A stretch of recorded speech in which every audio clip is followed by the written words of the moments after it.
Several years ago, the late Lorraine Roberts spoke at one of our chats and discussed slavery in the North. At that point in time, it was a relatively new topic. It wasn't talked about. As a matter of fact, many people didn't even know that we had slaves in the North.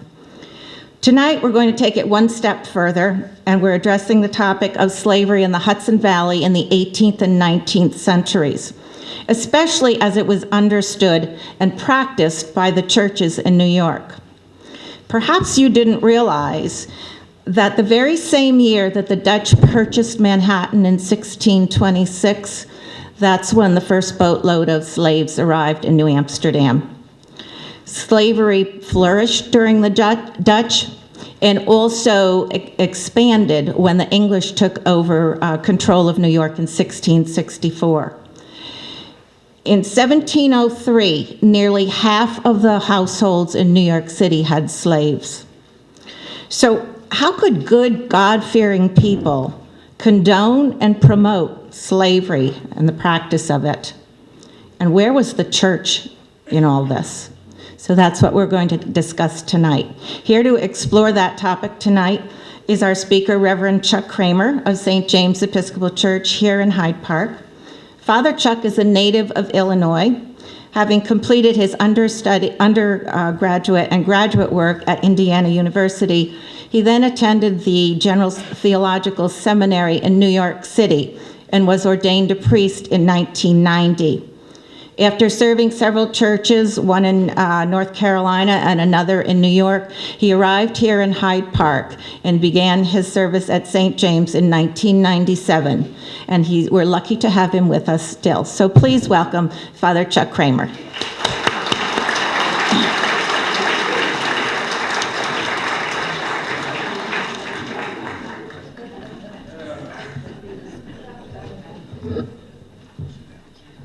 Thank you, Sue. I appreciate it. And thank you all for being here this evening. Sue told you some things that I'm going to say again later, so I'm going to repeat myself. And as she mentioned, Lorraine Roberts a couple of years ago said things that I'm also going to retrace, but I think it's important to backtrack a little. Some of you didn't see her, and it may be new for some of you. This is a little bit long, so I'm just going to jump right into it, okay? In 1771, a 9-year-old boy named Kwamino Bukau was leased to a man named Shink. Mr. Shink believed Kwamino would benefit from the lessons learned by public executions and made him attend every single one of them in the town. In a biography of Mr. Bukau written later when he was an old man, he reported that there were plenty of opportunities to learn. One in particular remained imprinted on his mind. I quote from his biography. A young slave, about 20 years of age, fired his master's barn and outbuildings, and thus destroyed much grain together with livestock. He was detected by the smoke issuing from his pocket, into which he had thrust some combustibles. He was imprisoned, tried, and on his confession condemned to be burned to death. He was fastened to a stake, and when the pile was fired, the dense crowd excluded the air so that the flames kindled but slowly, and the dreadful screams of the victims were heard at a distance of 3 miles. His master, who had been fond of him, wept aloud and called to the sheriff to put him out of his misery. This officer then drew his sword, but the master, still crying like a child, exclaimed, "Oh, don't run him through!" The sheriff then caused the crowd to separate so as to cause the current of air. And when the flame burst out fiercely, he called to the sufferer to swallow the blaze, which he did, and immediately he sunk dead. This took place in Poughkeepsie. Now, before we go any further, I need to make a couple of disclaimers. First, I am no expert in New York history, nor am I an expert in slavery. So what I present tonight is essentially the work of others. Second, I claim no right to speak about slavery. To the best of my knowledge, none of my ancestors were slaves or slaveholders. I have never suffered the ill effects of slavery or its legacy. Having said that, this is important, so I'll do my best, and I feel it is important that we do address it, and as the rector of the church, that gives me some reason to do so. Another reason that I was asked to do this was because we did some research this fall. You see, this fall for our annual graveyard tours, we featured a former slave, Richard Jenkins, and his former master, Dr. Samuel Bard. Like many churches in this era, St. James was built using slave labor, and it was financed by slave owners. This alone gives me an incentive to learn more about slavery's impact on St. James and on the broader church and on the broader community.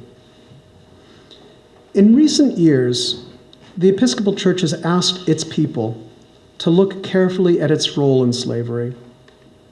In the past 2 decades, New York Episcopalians have explored the extent of our church's culpability in the slave trade, in the profiteering, and in slave ownership.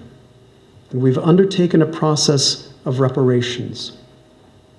But you may ask, why are we dredging up the sins of our ancestors? Why not let the past remain in the past? What do they have to do with us? In answer, all you have to do is look at the news. In the last year alone, we have had tremendous racial tensions played out in the news. We've had protests around the country. In the past year, there was a very large, you may remember, even violent argument about the Confederate flag and whether the Civil War was fought over slavery or states' rights. This year alone, 9 historically black churches were burned down. And there have been recent calls from some southern states to once again secede from the Union. In short, the past is the present. In these verbal battles, Southerners that I've spoken to did make one point that was absolutely right. They said, "You Northerners were just as racist and dependent on slavery as the Southerners. You're no better than us." They're absolutely right. And that's what I'm going to look at tonight, our role in slavery right here in the Hudson Valley. Now, you know, we do have a proud history here. Many people in Hyde Park go back 5 generations or more, and they've achieved great things. This takes nothing away from that. Nevertheless, the present is shaped by our past, like it or not. And without dealing with it honestly, we can't hope to make sense of or address present social unrest and injustice. Tonight, I'll give a cursory history of slavery in New York, and then I'll address the church's role in it. Now, when I say New York, I know I'm supposed to be talking about the Hudson Valley, but you have to necessarily and primarily talk about New York City, and you have to do it because that's where the bulk of the slaves lived, that's where they were sold, and that's where they ran away to when they escaped. As Sue said, slavery in New York starts with the Dutch. The Dutch West India Company, and if you could hit that. That's their flag and their symbol. They laid claim to what is now Manhattan in 1609 and controlled it until the British took over in 1664. The Dutch were business people, and they valued Manhattan as a trading port and set about finding slaves to do the work of building it. At first, in 1621, they unloaded the first group of African slaves, 11 in all. You may be aware that Europeans first tried to enslave Native Americans, but they found them too difficult to manage, to control, because they knew the area. They were from here. They found it very easy to just slip away into the forest and find their way at home because the Europeans didn't know how to deal with the forest. So, rather than try to work for themselves or do anything with the Native Americans, although they still did have Native American slaves throughout much of New York's early history, But they found it easier to simply import slaves from Africa, usually via Haiti or other Caribbean islands where slavery was already established. There's a unique feature in Dutch slavery that was not practiced under the British, and that was that the slaves, like the town of New Amsterdam itself, were owned by the corporation. The entire slave population in the first years were owned by a corporation. Eventually, individuals started to buy slaves for themselves, but the vast majority of the workers and the builders were corporately owned. They built Wall Street, and literally, they built a wall. They built a fort at what is now South Street Seaport. They built a town hall. They built several churches in Manhattan. Now, the Dutch are known to be a pragmatic people, and they didn't want to waste a lot of time with a lot of rules, so they actually had very few rules for their slaves. Slaves are barred from learning certain trades or owning land, but other than that, it was pretty loose. They could often go off and earn small amounts of money on side jobs, and sometimes that gave them the opportunity to earn enough money that they could buy their freedom. Or if they didn't have quite enough for that, they could buy this peculiar status of half freedom, which meant that they could own property, testify in court, bear arms, attend church, and marry, but their children would not be considered free. When the British took over, they began instituting much harsher regulations on slaves and free blacks alike. In most of the British colonial era, which lasted roughly from 1665 through the end of the American Revolution in 1783, restrictions and punishments for slaves grew increasingly harsh.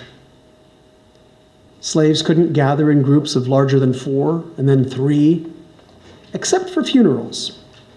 At a funeral, you could have as many as 12 slaves as long as their master handpicked them. Under the British, slavery, of course, expanded. As Sue said, at one point, nearly half the population of Manhattan owned a slave. That's actually a higher percentage of the population than in most places in the South. Moreover, New York became a huge slave market. This is from a newspaper, and it's New York. It says, "For sale, a likely healthy young Negro wench, between 15 and 16 years old. She has been used to the farming business, sold for want of employ. Inquire at number 81 William Street, New York, 1789. 1789, by the way, is after the Revolution, just so we're clarifying that. And actually, after the sale of slaves was made illegal in New York. They didn't seem terribly afraid of that. Could you click one more? There's another one from 1811. For sale, a Negro wench who has 5 years to serve with a boy 2 years old. And notice how it says 5 years to serve. We'll get into later how New York instituted a very gradual manumission. They didn't do it all at once. And one more, if you would. If you click one more, please. This is the slave market, which is near Wall Street. Wall Street was, to a large degree, certainly made a lot of its money in slave trade for many, many years. This particular one, this was called the meal market, and it was in business for about 50 years, right up to the Revolution. It was, well, I'll get to that one later on. And then I think I have just one more picture, which is supposedly the first slave market in Manhattan, which was under the Dutch era in 1643, about 20 years before the British came. So we had a lot of slave trade. So many, many markets, as well as private sales, where people simply put it in the newspaper. Anyway, at one point, the slave trade, or the slave market in New York, was the second largest in the country, only behind Charleston, South Carolina. And it remained large until well into the Revolution. This made New York, as you may understand, or may have sort of apprehended, a place of very high tension. Because if you hadn't guessed it, the slaves really didn't want to be enslaved. There were a lot who ran away, which is about all you could do in most cases. Some slaves from northern New York, and by northern New York we went well north of us, tried to either make it up to Canada or, ironically, back down to New York City, because in New York City, where there were so many black people, they could blend in, and then they could catch a job with an unscrupulous captain, because the sea captains were not particular about who they took on as crew. So it was a great way to escape. Could you click one more?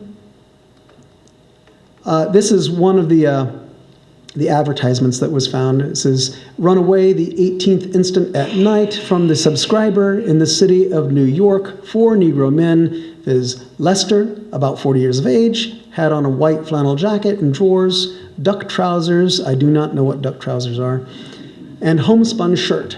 Caesar, about 18 years of age, clothed in the same manner. Isaac, age 17 years, clothed in the same manner, except that his breeches were leather. And Mingo, 15 years of age, with the same clothing as the two first, all of them of a middling size. Whoever delivers either of the said Negroes to the subscriber shall receive 20 shillings reward for each beside all reasonable charges. If any person can give intelligence of their being harbored, a reward of 10 pounds will be paid upon conviction of the offender. All masters of vessels and others are forewarned not to transport them from the city, as I am resolved to prosecute as far as the law will allow. William Bull. And then there's a little note at the end. I don't know if you can see it. It says, if the Negroes return, they shall be pardoned. This is not a note that you find on many of these advertisements. This is a rare thing. In fact, usually the penalty for running away was extremely severe.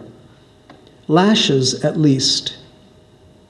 And in the case of those running to Canada, because they could share information with the Canadian government, death. As the tensions built, around 1712, things boiled over into a full-blown rebellion, or at least a small slave revolt. Could you click, please? The picture is not exactly accurate, however, and the accounts do vary. However, somewhere in 1712, a number between 27 and 33 slaves found a cache of guns. They started collecting guns. And then on one day, they set a shed on fire. And as people came to put out the fire, they opened fire on them. They shot them, they stabbed some of them, they clubbed some of them. All in total, they killed between 5 and 9, and again, because the accounts vary, and wounded at least another 6. The revolt didn't last long. The militia came out immediately and put it down brutally. 6 of the leaders of the revolt committed suicide rather than be taken. 27 were put on trial, of which 20 were burned at the stake. And one, for some unknown reason, but for which the governor of New York was congratulated, he was broken on the wheel. If you're not familiar with it, it's a particularly gruesome form of execution that was so brutal that it was not legal to use, except on slaves. This did not end things, because there was another revolt, or should I say, rumors of a revolt, in 1741. There had been a series of fires around the harbor, about 10 fires, and the rumors were that it was caused by slaves who were going to overthrow their white masters, which of course would have been tricky because they were still outnumbered. But 200 slaves were arrested out of that. 13 were burned at the stake, 17 were hanged, 70 were shipped to the Caribbean where treatment was so harsh that it is basically a death penalty. And 5 white men were also hanged. So New York was a place of incredible tension all the time. North of the city, up in our area, in the plantations, as they were called at the time, we call them estates now, it sounds nicer, they needed larger groupings than just 2 or 3. In the city, everybody owned slaves, but they only owned 1 or 2 or 3 at most. Up here, where it was farm work, they needed larger numbers. But even here, they were small by comparison within the South, so the numbers of slaves were never really that large, and they didn't have that much to do with each other. They were spread out. But in Dutchess County, we can name several of the folks who owned slaves. Dr. Samuel Bard, Morgan Lewis, who was the 3rd governor of New York. There were various Livingstons recorded as having slaves, and at least one of them, Philip Livingston, owned a slave ship. There was, you may remember, Richard Jenkins, who was the slave of Samuel Bard. If you can click on it. That's not him. But if you click once more, you'll see Richard. And again. And then you'll see his former master, Samuel Bard. When Samuel Bard died, he freed Richard Jenkins. And Richard lived for many years after that, which was a wonderful thing. He was also the sexton at St. James and remained so until the day he died. Samuel Bard's son-in-law was John McVicker, who was also the first rector of St. James. He, and this is where we got into our conversations at our graveyard tours, where they had interesting conversations, Samuel and John. They lived in the same house for several years. John was opposed to slavery. However, he also grew up in a slave-owning home because his father owned slaves. And below him is Governor Morgan Lewis. So these are some of our local folks who were either slaves or slave owners. We can assume that many others in this area owned slaves, and you may know some of them, in fact. There's another member of our parish, Nathaniel Pendleton, who came up here from the South and was a lawyer. And when he was a lawyer, he was a judge up here, but while he was working as a lawyer, especially in the South, he did 2 things. One is he handled slave exchanges on a regular basis, which is to say the purchase and sale, but also the leasing of slaves. And he also flipped property. I know that sounds weird, but that's exactly what he did. He bought and sold property, including at least 1 plantation. So we have a lot of connections with slavery right up here. And I'll bet you, if you dig just a tiny bit, you'll find some in your community. Everything changed during the Revolution. The British, in an attempt to get slaves to fight against their masters, went from being the most harsh masters you could have to being the good guys. They encouraged slaves to run away and fight for the British, and they would be promised freedom. Because, of course, they assumed they would win. About 10,000 slaves ran away to them and took them up on the offer, including, by the way, 2 of George Washington's slaves. By the end of the war, there were 3,000 of them in Manhattan, those who had run away and fought for the British. And at the end of the war, when the British lost, George Washington went to them and said, "We'd like our slaves back now, particularly mine." And the British said, "No, we promised." And they packed them all with them. They took them all with them. Most of them they took to Canada and then freed them there. Some they took to England if that was their request, but surprisingly, they honored their promise. In fairness, the Patriots said, "Oh, look what the British are doing. They're getting all the slaves to fight for them. Maybe we should do the same thing." And so they tried to make the same offers. One of the problems with that is, first of all, they had to have the permission of the slave owners, which made it difficult, because then they had to pay the slave owners for these slaves. Therefore, the program with the Patriots didn't work nearly as well as it did for the British. Still, this had a dramatic effect on slavery in New York and in the North as a whole. The slave population in New York was dramatically reduced. Some had run off to the British, some actually had earned their freedom with the Patriots, and some had simply slipped away and disappeared in all the confusion.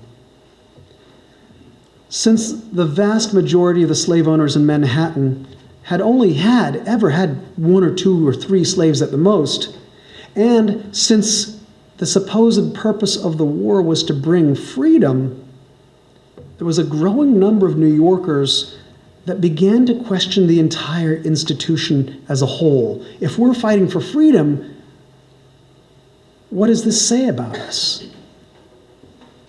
Don't worry, it didn't end it. It didn't even come close to ending slavery or the slave trade yet. Many who questioned its morality still kept their slaves. And yet it was during this post-war period that the abolition movement began slowly to gain traction. And in 1788, after, boy, if you thought the New York legislature was dysfunctional today, it was a disaster then.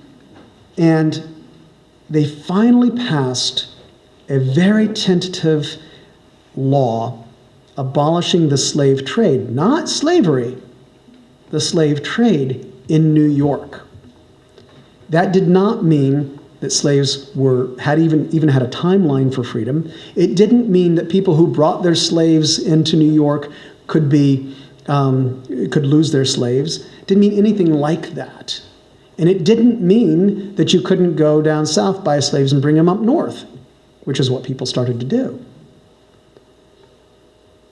It's also not really all that impressive when you consider that virtually every other northern state had already abolished slavery altogether. It was New York all by itself that still had slavery, largely, and we were still the ones who made the most money off of it. And believe me, New York made a lot of money off of slavery. So it was really hard for them to let go of it, even if they had moral qualms about it. You know how we are as human beings. I'm making a lot of money, but I don't really feel good about it. What should I do? I'll just feel bad about it. Here's how Wall Street profited even when we weren't selling slaves. We, that is to say, the city of New York, and indirectly the rest of New York, bought and sold cotton and tobacco. We were the marketplace for it all. Not only that, but we were the home of all the banks. And we made loans and continued to make loans up until the beginning of the Civil War to the plantations so that they could buy slaves. With most of the slaves, because they bought them in large numbers, were bought on credit. And they got it from New York.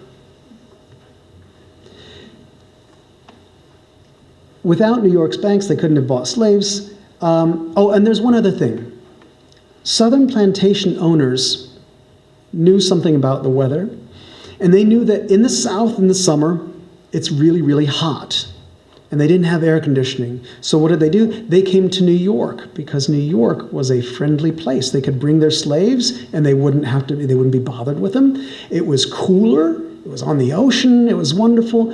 They came literally by the thousands in the summer, spent their summers up here, and that meant that they spent a lot of money, and everybody loved them. They were very courteous and genteel.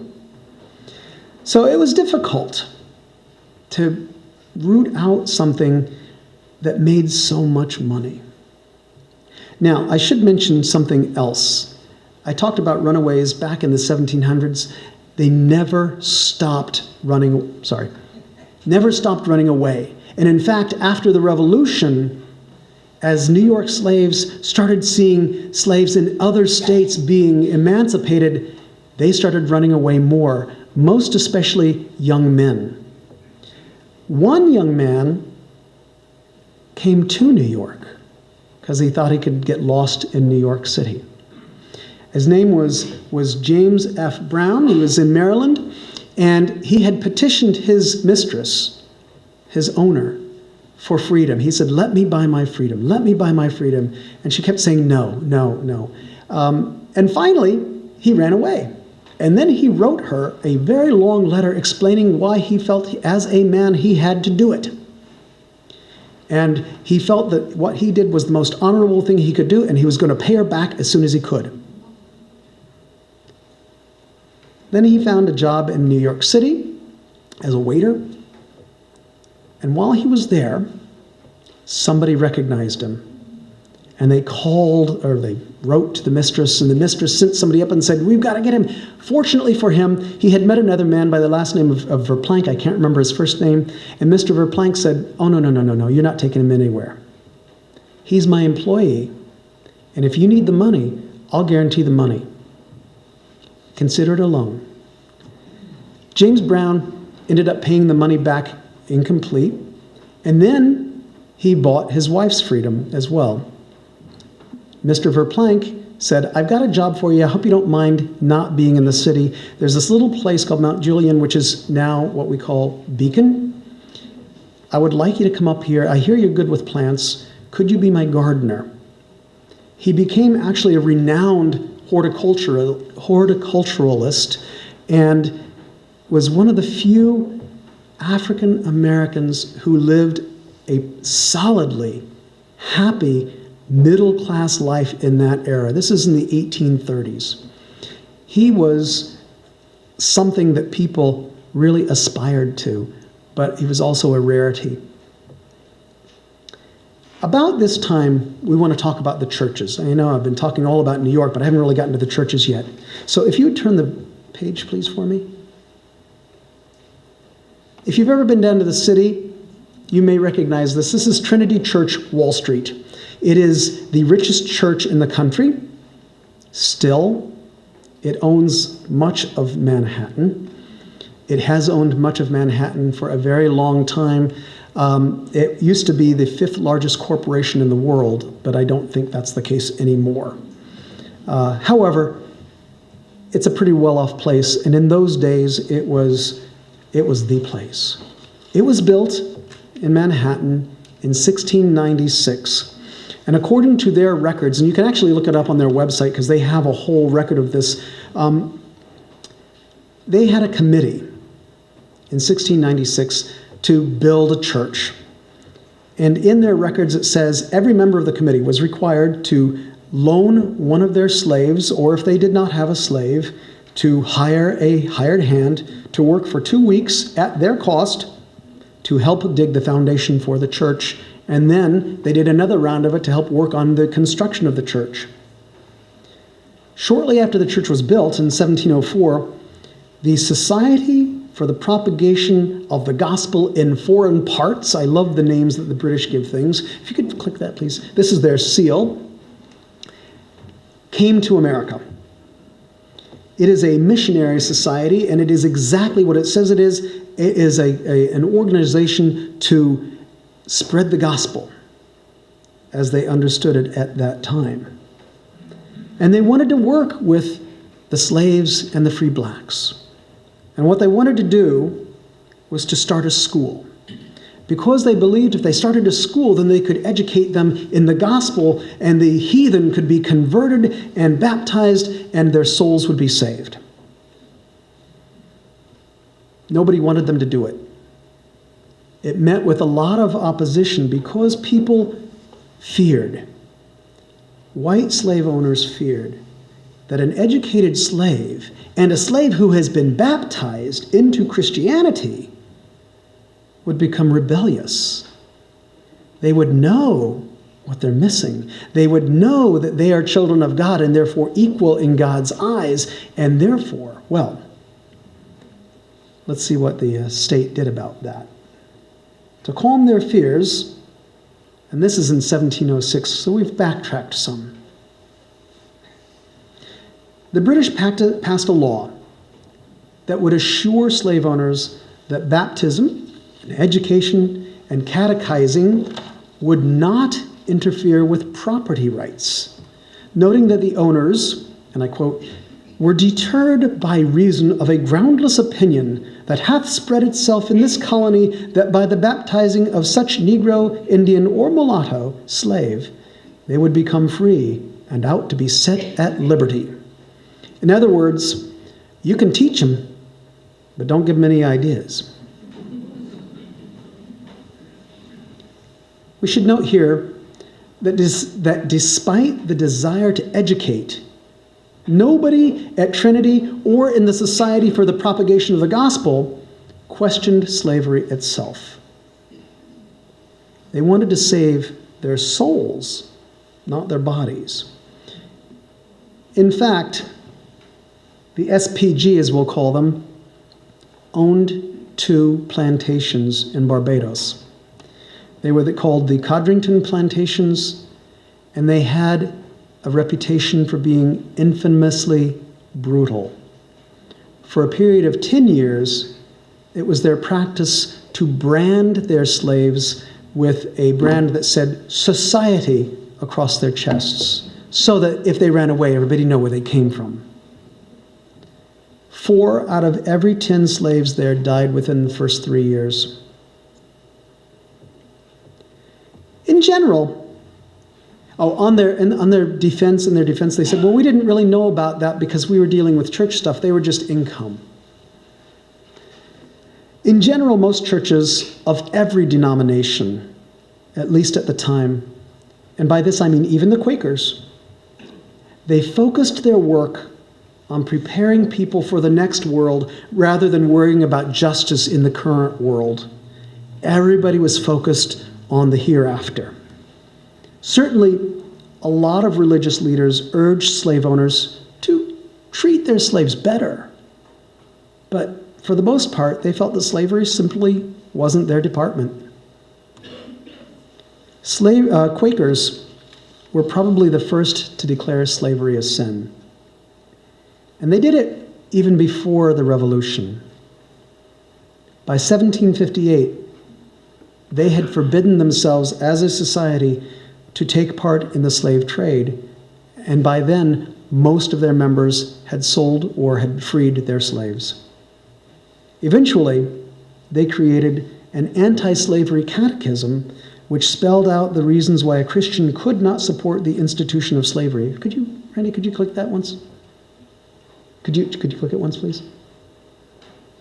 This is the first question in the anti-slavery catechism. Question, and if you don't know what a catechism is, I'm assuming everybody does, but I shouldn't assume. It is simply a teaching tool made of questions and answers. That's how they work. And in fact, there's prayer books in your pews, so you can open them up, and there's a catechism in the back if you want. Here's the anti-slavery catechism. Question, why do you consider it a duty to preach and publish abolition doctrines? Answer, first, I consider it my duty as a Christian, for the system of slavery as a whole and in each one of its details is in direct opposition to the precepts of the gospel.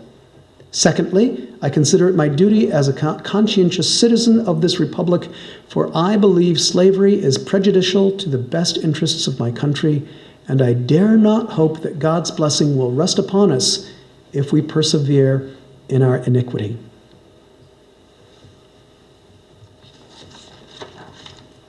I think they were right. However, most white Christians of every denomination shared a belief that people of African descent were inferior and were justifiably enslaved. The Society for the Propagation of the Gospel's enthusiasm for educating slaves was somewhat dampened after the 1712 rebellion. You remember how they had passed that law saying, this isn't going to give them any ideas? That was in 1706. In 1712, there was this revolt, and the SPG took it on the chin. They were blamed for making the slaves believe that they had a right to freedom.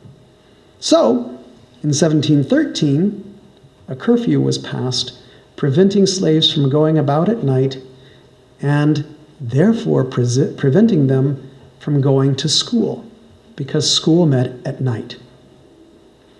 Now, Trinity Church, the biggest and richest church in New York, and at one time a financial backer of St. James, just so we know. In fact, for the first few decades, we got money from them. Anyway, it supported white superiority and segregation. It even supported segregating its graveyard, so that it passed rules at some point saying, we are not going to bury slaves or free blacks in our graveyard. And then a few years later, they passed another one saying, we mean it, we're really not going to bury any blacks in our graveyard. And then they passed another one saying, please don't keep burying your blacks in our graveyard. So it seems like their practice was a little bit spotty, but their intention was clear. However, like any organization at that time, or at least like many of the organizations at that time, Trinity was very spotty, very inconsistent, and they had a confused stance on slavery. When the war ended, the revolution ended, a New York Society for Promoting Manumission of Slaves was formed. That was in 1785. The church's senior warden, and in our church we have wardens, they are not like prison wardens, they are the leaders, the lay leaders of the parish. And the church's senior warden was a man named John Jay. You may have heard of him. He was the Society for Promoting Manumission of Slaves' first president. So the church was very muddled. John Jay maybe was a little clearer, although he owned slaves. It is, in fairness to him, his practice, he said, was to buy slaves, let them work off the amount he paid, and then free them. He was a rich guy, he could have just freed them anyway. But that was his practice, and he did believe that slavery should be abolished in New York. Also after the Revolution, the Society for the Propagation of the Gospel left the United States because they were what? Church of England. They didn't want to be here anymore because we just beat them. But Trinity Church kept running the school. And in 1815, it started another school, the Episcopal School for the Instruction of Colored Youths, which was organized by a man named Peter Williams. Oh, we missed a few. That's John Jay, just so you know. You want to go again?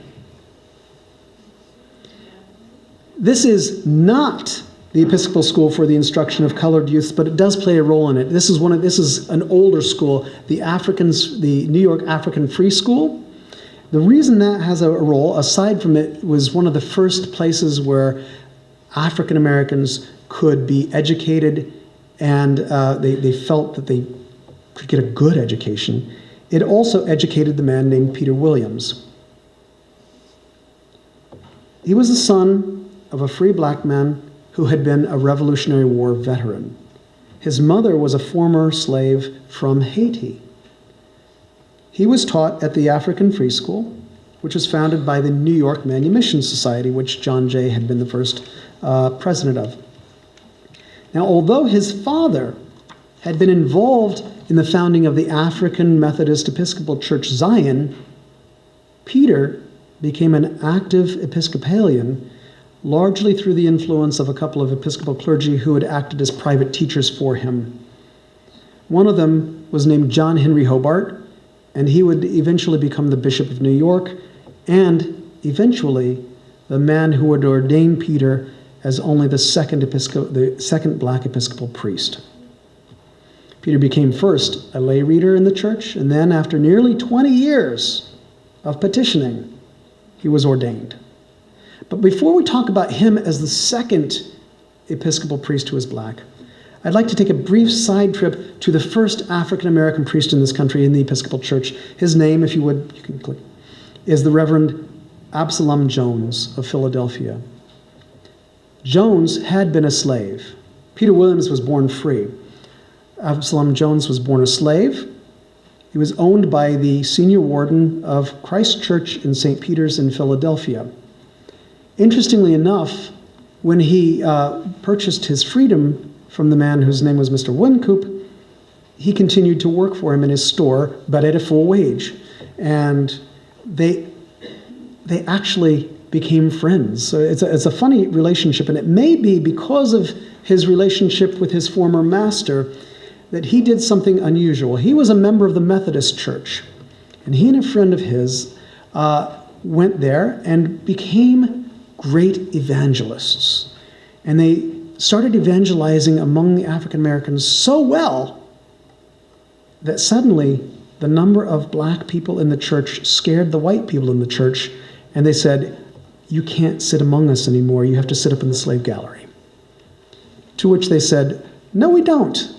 And they left.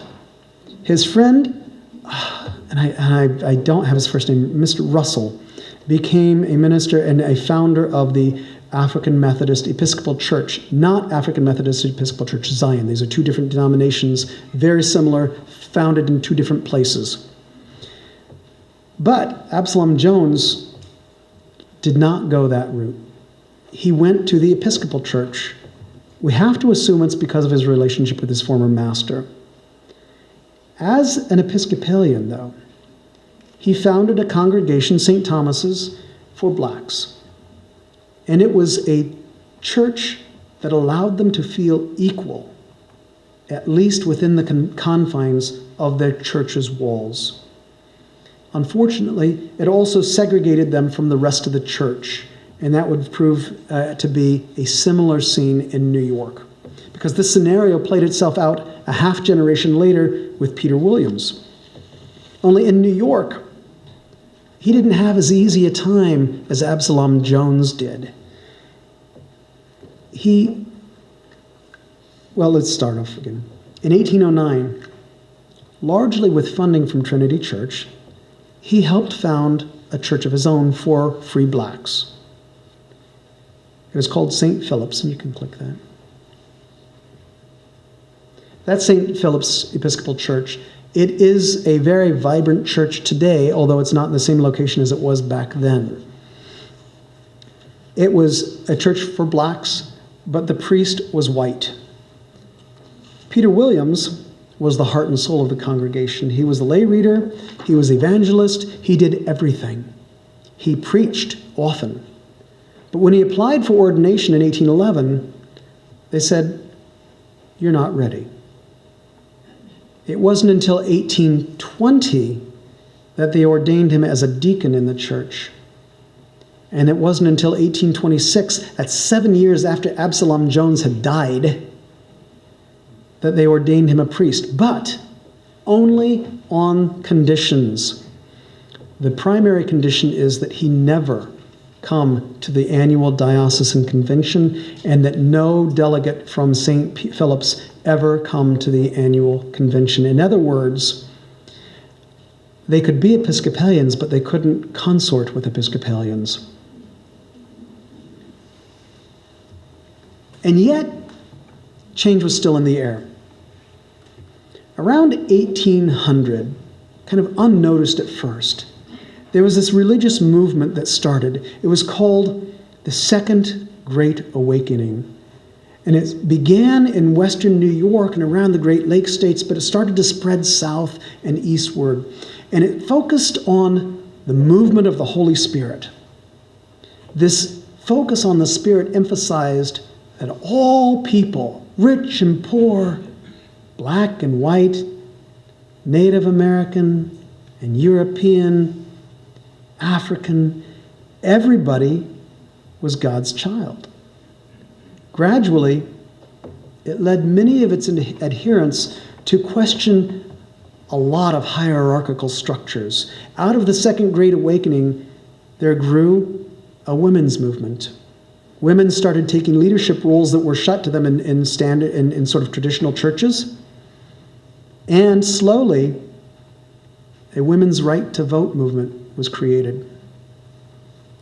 Another movement that began was the movement toward abolition.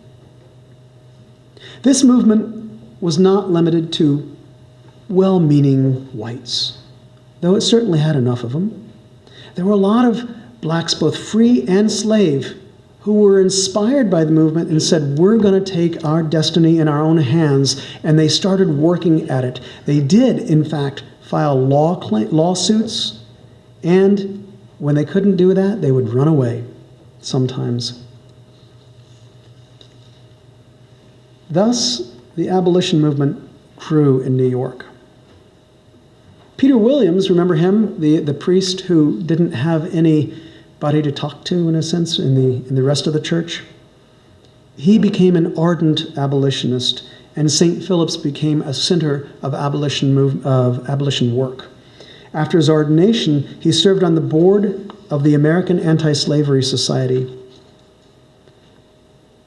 Don't think for a moment, however, that there wasn't opposition.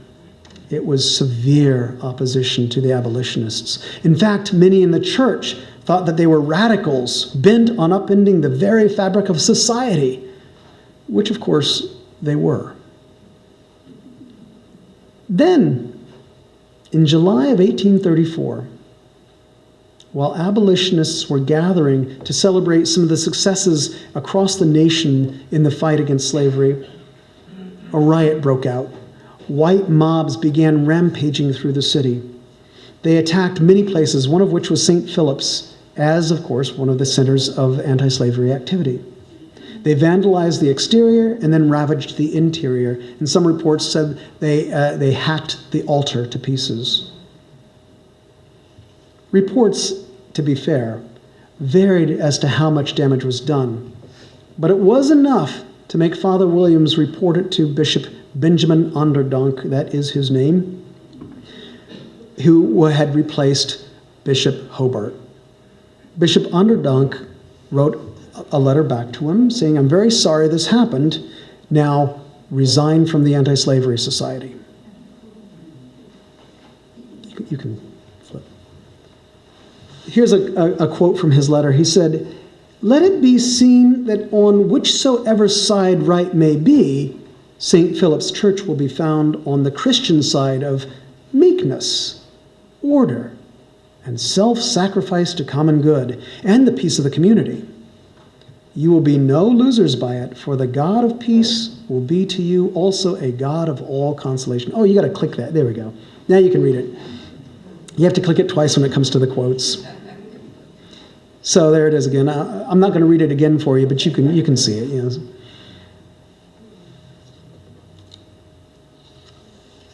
In other words, what he said to Father Williams was, be quiet and don't get involved.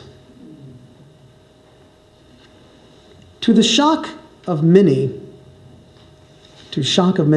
both those opposed to abolition and those who were anti-slavery advocates, Peter Williams obeyed his bishop and resigned his leadership position from the society. However, in his letter of resignation, he made very clear that while he was no longer in the leadership, he would remain a member of the society and continue his abolition work. Now, not yet. Just enjoy the nice color. Now, there's no doubt that racism was rampant within the Episcopal Church, as within many others. And that played a big part in Bishop Onderdank's demand. But there's another part that is maybe unique to the Episcopal Church and might also have had something to do with it. It might have had to do with the fact that almost all by itself, the Episcopal Church was never a force in the abolition movement. Individual congregations, yes, but the whole church, never. Not through the entire Civil War even. Why? Well, one reason is because we were an incredibly rich church. I mean, half of Wall Street was probably Episcopalian. But there's another reason. The Episcopal Church grew out of the Church of England. And if you know anything about the Church of England, it is an official state church. Its job isn't to evangelize. Everybody's an Anglican already just by being born. Even today, you have to say you're not an Anglican in order to not be an Anglican there. That's the law. So there was no point in evangelizing in the church. That wasn't its function. Its function was to be chaplains for society. You marry them and you bury them, and sometimes you baptize them. And that's it. It was never the job of the church to seek social change. It was the church's job to tend to the spiritual needs of all, but not the temporal. Social change was for politicians and radicals. In practice, however, the church didn't really appear to particularly care about the spiritual needs of the enslaved or the poor either. Because if it had, it would have accommodated more black churches. It would have ordained more black priests. It would have invited them into convention. But they weren't there yet. Our church is often slow-moving, and it would take us a very long time to get there. The only area where Episcopalians seemed to consistently reach out to slave and free black alike was in education. We loved schools. As long as they didn't give people ideas, we loved schools. This was the case here at St. James, under our first rector, John McVicker. He was 22 years old when he was ordained, and one of the first things he did was create a school for free and enslaved blacks. But when he left Hyde Park in 1817, not even 7 years later, we do not have any written evidence at all that the church continued the school after he left. There were no such qualms about social engagement in other denominations. Once the Second Great Awakening hit full stride, many inspired preachers and lay people, black and white alike, began an aggressive campaign that would last for more than 2 decades. The Quakers became one of the most ardent, if gentle, voices in abolition. They became the first predominantly white church to forswear slavery among all their members. They were the leaders. But the Methodists, or as they were known at the time, the Methodist Episcopal Church in the North, began to feel that this was important, and when they saw things differently from the Methodists in the South, they split. And there was a Northern Methodist Church and a Southern Methodist Church, well before the Civil War. And the Baptists, they split. There was a Northern Baptist Church and a Southern Baptist Church. And of course, the African Methodist Episcopal Church was one of the most powerful voices, representing a large percentage of black Americans at the time. The Episcopal Church was silent. In 1810, I'm backtracking just a little bit, there was one AME pastor, Reverend William Miller, who preached to a congregation about the ills of slavery. It was a mixed congregation. He called out slave owners not only for their sin of slavery, but for their hypocrisy. And if you could click that. He wrote, "Some of these men, besides pleading necessity for their detestable conduct, have had the effrontery to attempt to palliate their crimes with quotations from Scripture. But my brethren, it does not require any genius to confute the base assertion. Sacred writ enjoins righteousness, And is it right to enslave a fellow creature? And worst of all, to chain him and task him and exact his service with stripes, that mercy with a bleeding heart weeps when she sees inflicted on a beast. Another famous voice in the abolition movement was Angelina Grimke. I love her name. Angelina Grimke grew up in the South as an Episcopalian. She was also in a slave-owning family, but she, from childhood, saw that it was sinful, and she didn't stop talking about it. She saw no reason why a woman couldn't speak her mind, and she did, and she was hounded out of South Carolina for it. She had anti-slavery activities in South Carolina because you may not know that, but there were abolitionists in the South. But she was driven out of the South, moved up north to our region, and became a Quaker. In March of 1837, she came to Poughkeepsie, and she spoke rather scandalously to a joint gathering of black and white men and women together. I'm just going to read a quick little letter she wrote to her sister. She said, "We spent yesterday week in Poughkeepsie, and Brother Garrett Smith and ourselves had a meeting with the colored people in the evening. About 300 attended, and it was a very satisfactory meeting, I believe, to all parties. And for the first time in my life, I spoke in a promiscuous assembly, but I found that the men were no more to me than the women." And just in case you wonder, that word promiscuous, it just means mixed.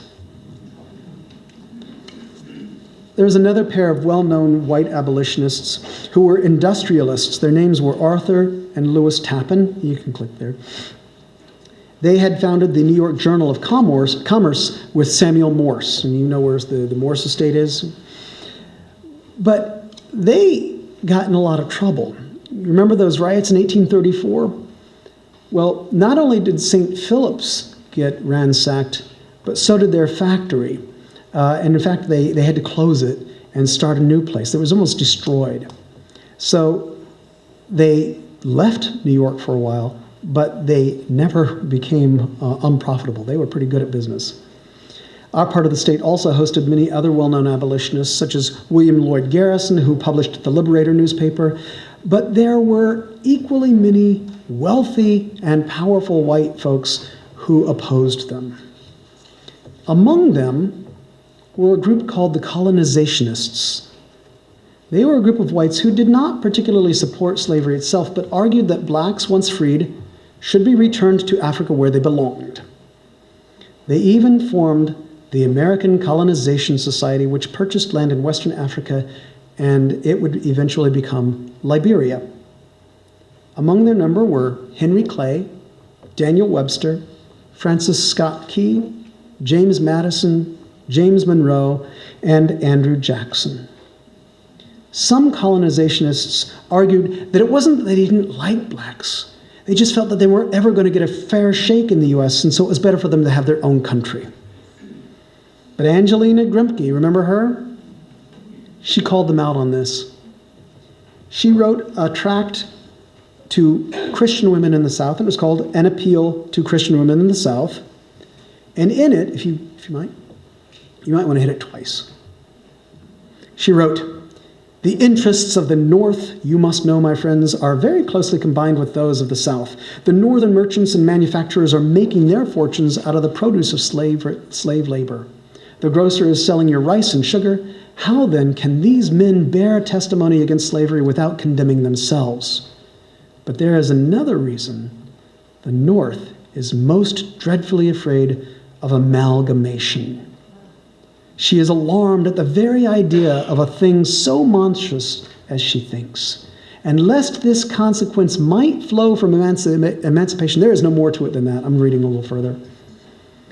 "And lest this consequence might flow from emancipation, she is determined to resist all efforts at emancipation without expatriation. It is not because she approves of slavery or because it is to be the cornerstone of our republic, for she is as much anti-slavery as we are. But amalgamation," and you can read integration, is too horrible to think of. By the way, most African Americans hated the idea of colonization. Peter Williams said he would be no part of it, but if others chose to go, he would support them.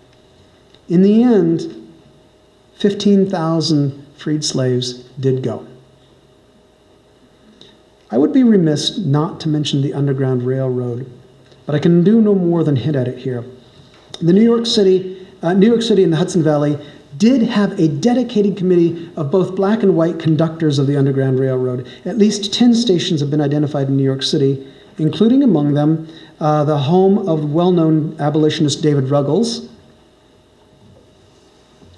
who was a free man, and he took in no fewer than 600 runaways over the time. One of them, his name was James F. Brown, the man who came to Beacon and became the horticulturalist. There was also the African Free School. Remember the picture we showed, that one, where Peter Williams was educated? That was another stop on the Underground Railroad, as was the Mother AME Zion Church, and according to lore, but they can't find written proof, the Bialystoker Synagogue. Almost there. Stops up and down the Hudson, you can leave that there, that's good. The stops up and down the Hudson were a little more dispersed because there were fewer people, but they included the home of George and Emmeline Sterling in Poughkeepsie, and in Hyde Park, the Stoutenburg House, which is now the office of Senator Sue Serino and Congressman Chris Gibson, and used to be Ito Sushi Restaurant. This is a picture of it when it was Ito Sushi. Many Stoutenburgs were founding members of the Poughkeepsie and Dutchess County anti-slavery societies, respectively. They were pretty active members in it. At least 23 other folks in our area, mostly Poughkeepsie, but also Hyde Park, participated in the second annual meeting of the Dutchess County Anti-Slavery Society in June of 1840 and passed the following resolution, if you could click there. Better do it twice. Resolved that we collectively and severally will do all in our power to assist those of our brethren coming through this country who may have thus far escaped the iron grasp of tyranny by giving them meat, money, and clothes to enable them to prosecute their journey to a land of liberty. One of those signers was a man named Charles Lacey, who was from Hyde Park, though at the time, the research that I found, they didn't know any more about him. Another man was Nathan Blunt, who was a well-known abolitionist, co-founder of the Catherine Street AME Zion Church, and a local agent for William Lloyd Garrison's The Liberator, which is to say he was the distributor here. This information, by the way, is thanks to the hard work of the Mid-Hudson Anti-Slavery History Project, from whom I have shamelessly taken so much. I want to take us up to and just past the Civil War. And I can do this pretty quickly. You're probably getting tired. In the run-up to the Civil War, churches of many denominations split over the issue of slavery. I mentioned the Baptist split, the Methodist split, and not the Episcopalians. We did not split at all. For us, our primary thing, the most important thing, was unity. Stay together. Don't rock the boat so that we split. Don't explode. Unity was paramount. The Episcopal Church didn't split even during the war itself. That is to say, officially they split because every country in our way of organizing, every country has its own church, as it were. So there was a Episcopal Church of the Confederate States of America and the Episcopal Church in the United States of America. But it was an organizational split only. The prayer books were identical. Only the names were changed, as it were. And we didn't talk about the war. We didn't talk about slavery. I went through all the minutes the vestry minutes, and if you don't know what a vestry is, it's our board of directors, as it were, for every congregation. I went through all of the minutes of the vestry during the Civil War. Not one mention of the war, slavery, or even parishioners who were killed in battle. Not one word. It didn't exist in a lot of ways. And in fact, once the war ended, the Episcopal Church seamlessly reunited as if nothing had happened. Except for one thing. People of African descent noticed. They noticed that our church had been silent on the issue of slavery. They noticed that there were very few black priests. They noticed that blacks often still sat in the back of the church or in galleries. And they noticed that even when a priest did exist, it was nigh and impossible to get a job, let alone a job in a predominantly white parish. And the idea of becoming a bishop wasn't going to happen. So they left in droves. And in response to this, the Episcopal Church created the Protestant Episcopal Freedmen's Commission, later renamed the Commission of Home Missions to Colored People. And it had a mission, as we do in the Episcopal Church, to provide education and assimilation help for freed slaves, as well as other black Episcopalians. In their 1866 report, which has been their first annual report, they wrote that no nation without social revolutions the most stupendous can include in its bounds a population which is at once free and yet has nothing to bind it up in social sympathy and business intercommunion with the classes by which the land is controlled, and which is without the capacity of intelligent industry where intelligent industry alone can secure a support. You got that? We got to educate him or it's going to be chaos.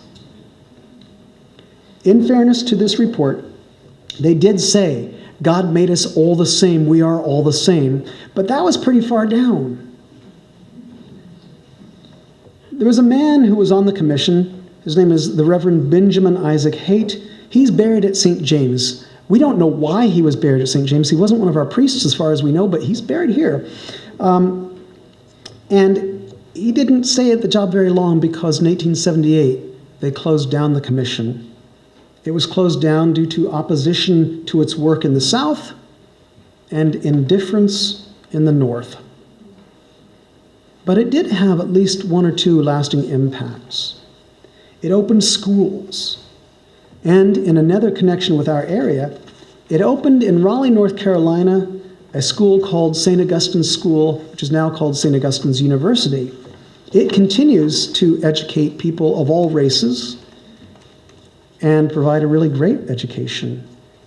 It provided an education for one of our own parishioners, Doris Mack, who graduated there a while ago. There is a lot more we could say tonight. I will spare you. But let me end with a thought. Churches, like society itself, learn and change. In our state, which we think of as a liberal place, we're a bastion of liberalness, right? We couldn't imagine slavery as being acceptable. The Episcopal Church, now everybody says, oh, it's those liberals, those lefties. We have been involved in recent decades in countless justice issues. But we can best appreciate efforts to seek justice for all people by being honest about our past. Even if we personally were not involved in something like slavery, and you could pick any other thing as well, the fingers of history are long, and choosing not to face it simply prolongs injustice. That's one reason why our church has taken on the task of looking at ourselves closely, honestly, and painfully. In 2008, the National Church held a service of confession and apology for its sins regarding slavery.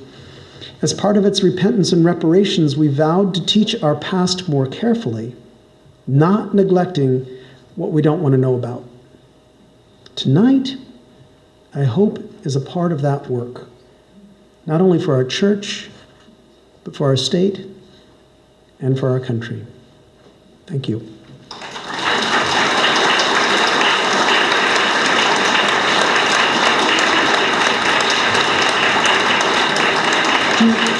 Any good questions? If you have any questions, we have a microphone back there that can wander, and you can ask a question if you have one. Just raise your hand if you have one. If you don't, I'll feel very sad. Oh, here's one right here. Oh, here's one up here up front. I can hear you, but I don't know if anybody else can. He's going to hold that to you. In the beginning, you stated they came from the Caribbean countries. When they arrived, what about their language? They didn't understand English. No, remembering that they weren't originally from the Caribbean. Actually, what happened a lot in the Caribbean, they would bring slaves from Africa to the Caribbean, and then they would do something called seasoning. And they would keep them there often as long as 3 years, and they would learn the language of their masters, and they would learn how to survive the food, because the food, anytime you travel internationally, you know it can be dangerous. And many of the African slaves died because of the food and because of but they were not worked too hard, just enough to get them literally what they called seasoning. So that's where they learned the language. They wouldn't be a good product if they weren't usable. So yeah, they had to learn language there.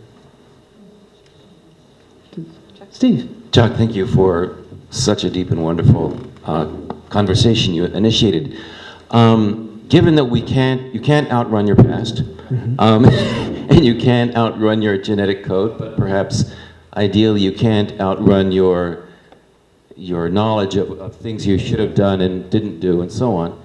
How do you see the church going forward in the context of the current Black Lives Matter movement and so on? What do you, I mean, there's certainly what we would like to do, but given who we are, what do you think we might be able to actually accomplish and push ourselves forward in?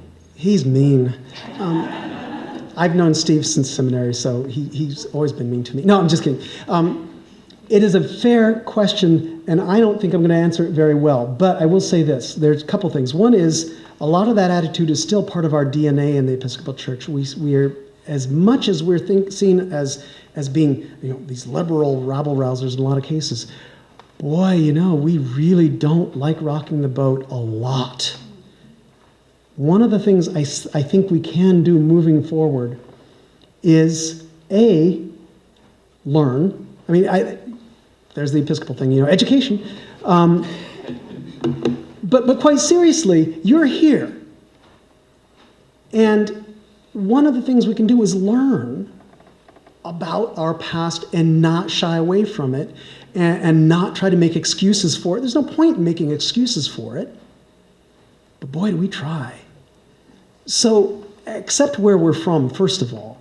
And second of all, take the lesson. We valued unity above everything, and we shut up. And we closed our eyes. Maybe, and we've seen this in the church in the last decade or so, maybe it's time that we don't shut up and that we rock the boat a little bit, and at the very least, talk with each other and read the news and don't think everything's hunky-dory, because things aren't hunky-dory here. And the church has a job, and it's not simply to lift people's eyes heavenward, because God makes us here in this world for a reason. So part of the thing to do is to look at each other. Is that a beginning answer? Thanks. Hi. There's a marvelous new book by Sue Monk Kidd called The Invention of Wings, which is about it's a novel about the Grimke sisters. Oh, excellent. People would like it a lot. Did you hear that? No, can you repeat it? What is The Invention of Wings? The Invention of Wings. Oh, there we go. By Sue Monk Kidd. about the Grimke sisters. Yeah. I only talked about Angelina, but she had a sister too, and they were both really wild. they were quite something. So yeah, you may want to get that. I didn't know about that book. Thank you. Yeah.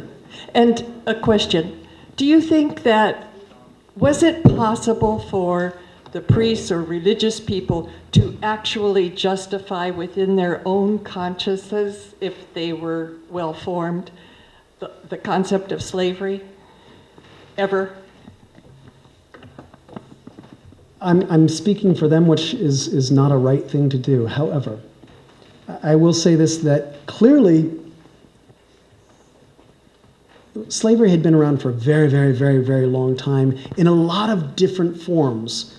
So at no point had they ever had a period in their lives where there hadn't been some form of slavery, indentured servitude, all sorts of things. You noticed one of those ads, it said, for a period of 5 years yet. She's got 5 years left.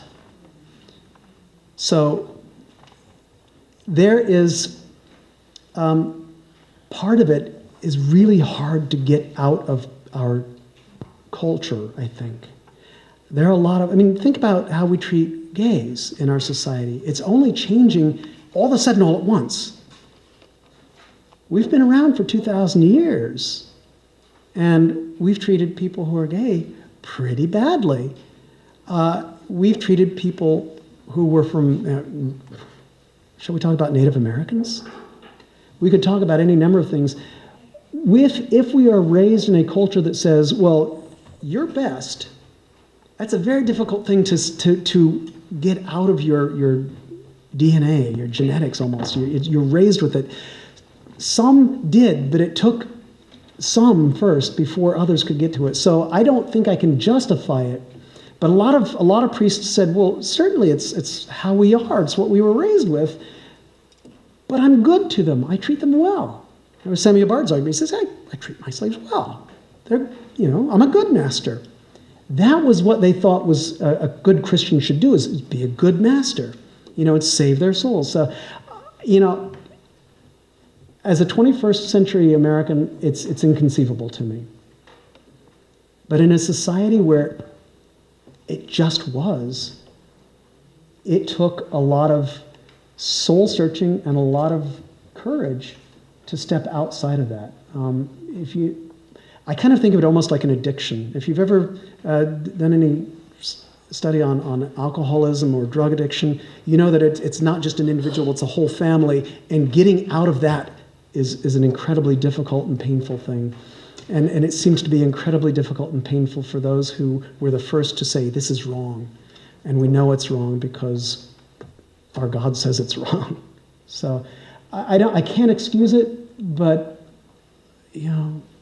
I don't know what I would have done. I would love to think I would have been brave and smart. And I'm not sure I'm not sure how smart I am, and I know I'm not very brave. So, I don't know. Way back in the back. Yeah, it's great. Thank you.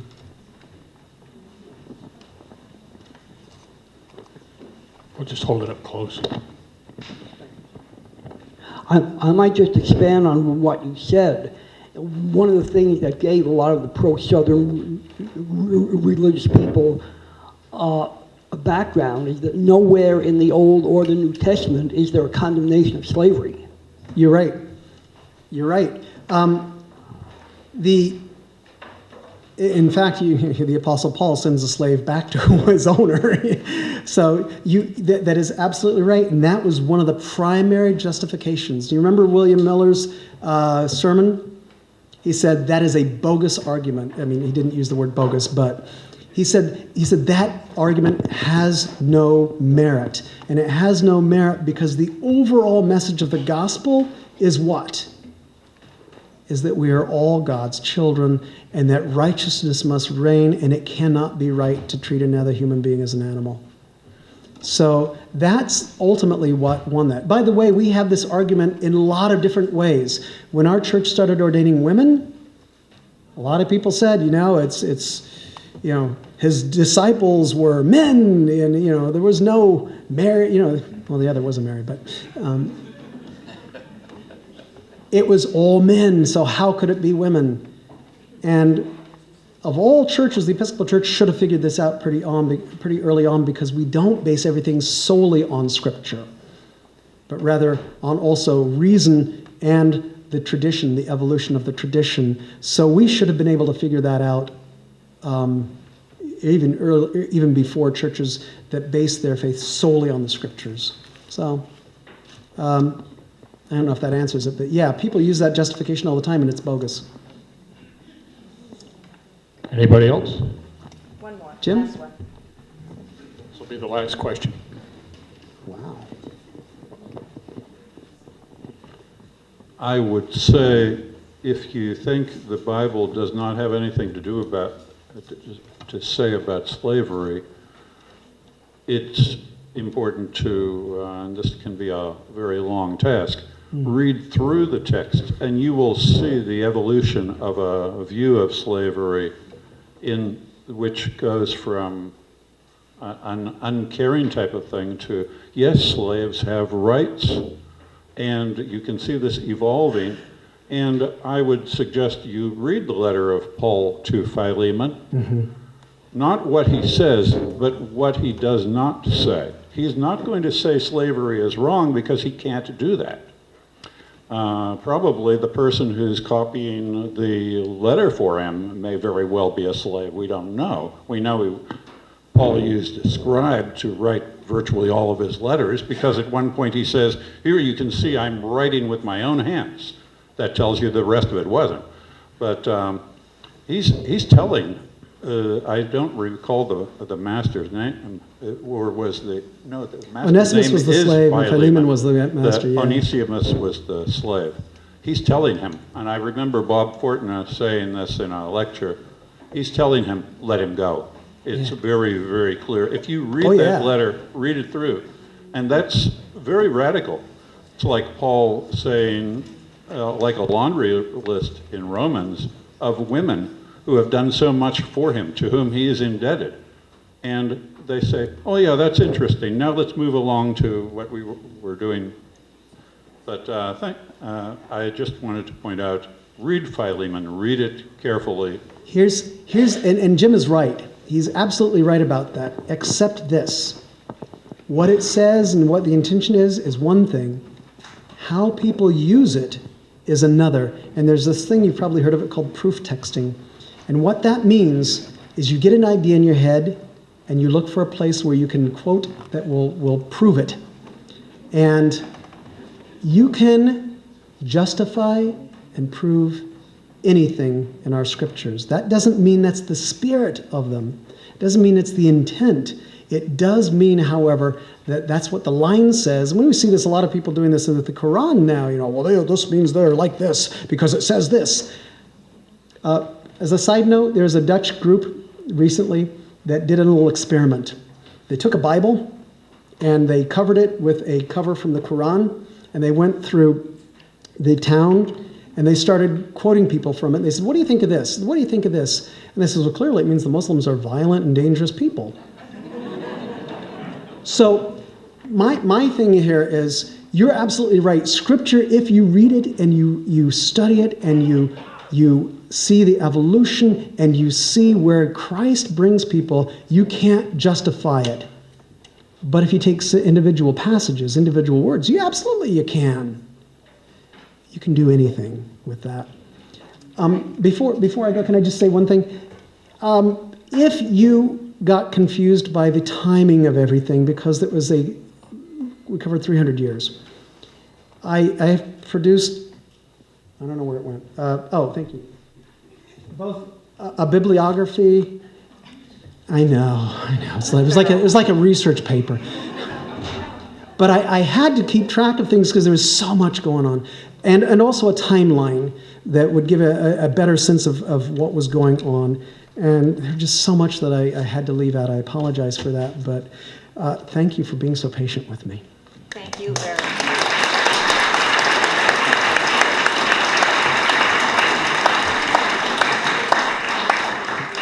Thank you very much, Chuck, for a great lesson in the history of slavery here in New York State and locally.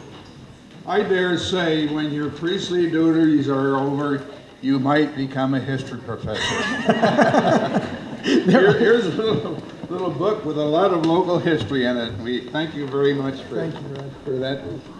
Thank you very much.